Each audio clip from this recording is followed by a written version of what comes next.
Lors de l'Open d'Australie 2008, Jo-Wilfried Tsonga a choqué le monde du tennis avec un parcours exceptionnel. Non tête de série à l'époque alors qu'il n'avait que 22 ans, le Français va arrêter d'un tirage difficile car il se retrouve opposé à Andy Murray dès le premier tour. Mais alors que tout le monde pense que le Britannique va s'imposer assez facilement, Jo va réaliser un match mémorable pour s'imposer en 4-7 en s'appuyant sur une puissance déconcertante. Par la suite, il va confirmer lors des deux tours suivants assez tranquillement, puis se défaire de Richard Gasquet en huitième de finale.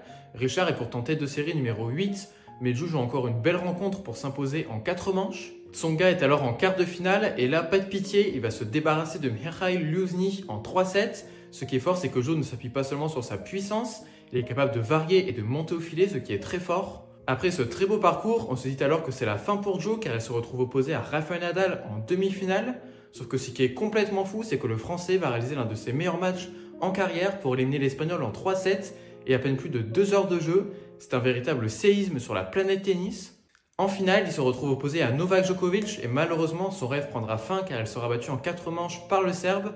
Mais peu importe, à 22 ans, le Français avait détonné pendant 15 jours et reste encore également à ce jour le dernier Français à avoir ragué une finale en Grand Chelem.